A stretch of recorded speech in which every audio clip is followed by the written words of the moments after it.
Ceritanya pada waktu sore hari ada tukang ojol yang sedang menjemput penumpangnya guys. Tapi sebelum lanjut, yang sayang orang tua coba absen dan subscribe ya guys.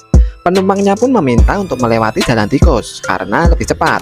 Tapi ternyata jalan tersebut kelihatan ramai dan macet guys. Lalu setelah jalan beberapa saat terjadi kemacetan.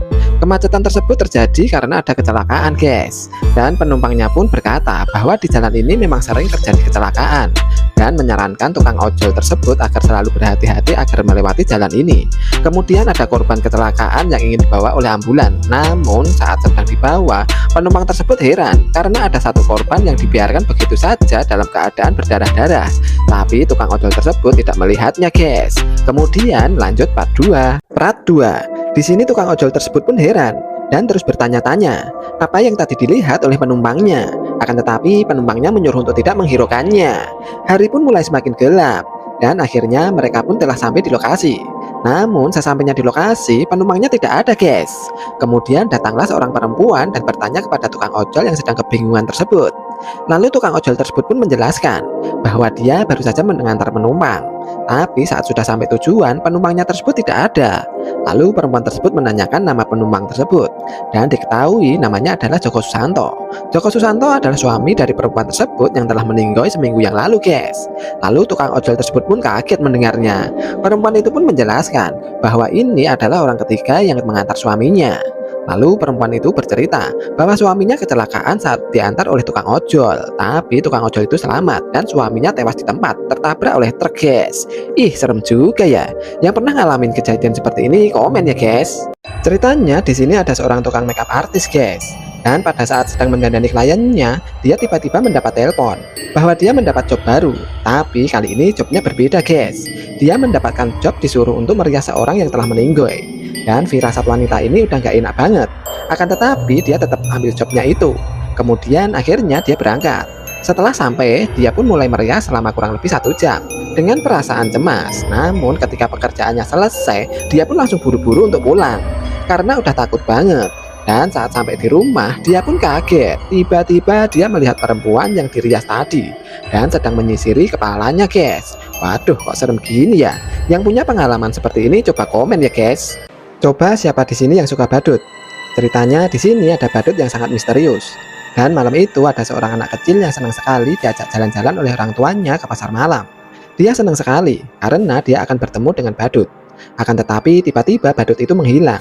Dan malam harinya ketika anak itu tertidur, dia malah memimpikan badut itu. Lalu keesokan harinya tiba-tiba dia jatuh sakit. Dan ini pun aneh banget. Setelah periksa ke dokter, dia tidak ada sakit apapun.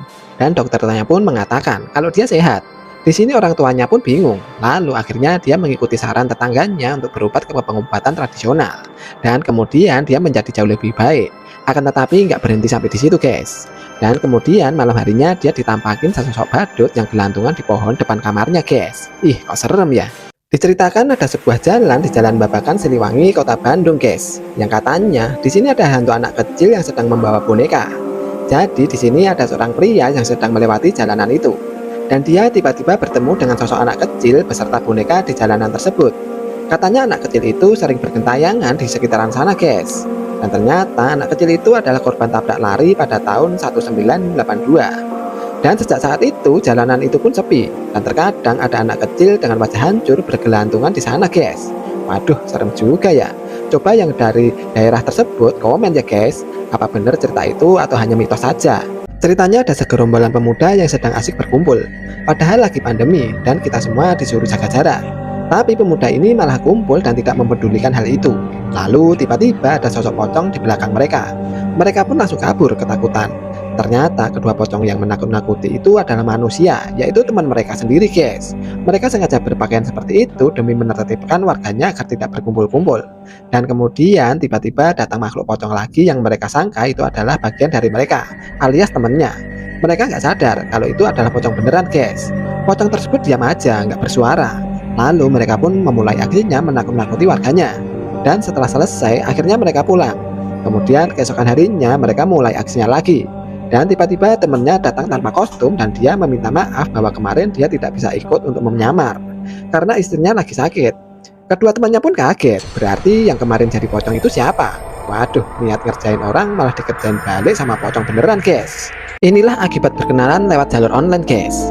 Jadi ceritanya ada seorang konten kreator bernama Rio. Dia selalu membuat konten dengan orang-orang asing guys, melalui aplikasi online TV. Saat itu ia bertemu dengan perempuan cantik berasal dari Jerman yang bernama Sarah. Kemudian mereka pun asik mengobrol dan berkenalan satu sama lain. Dan mereka tampaknya mulai menyukai satu sama lain. Tapi tiba-tiba saja Sarah pergi dan video chatnya pun berakhir. Lalu keesokan harinya Rio kembali bermain aplikasi online TV. Dan yang tak sengaja kembali bertemu dengan Sarah. Akan tetapi Sarah kembali ingin skip Rio. Sebelum di-skip, Rio pun meminta akun Instagram Sarah. Lalu ini yang terjadi. Lanjut part 2 ya guys.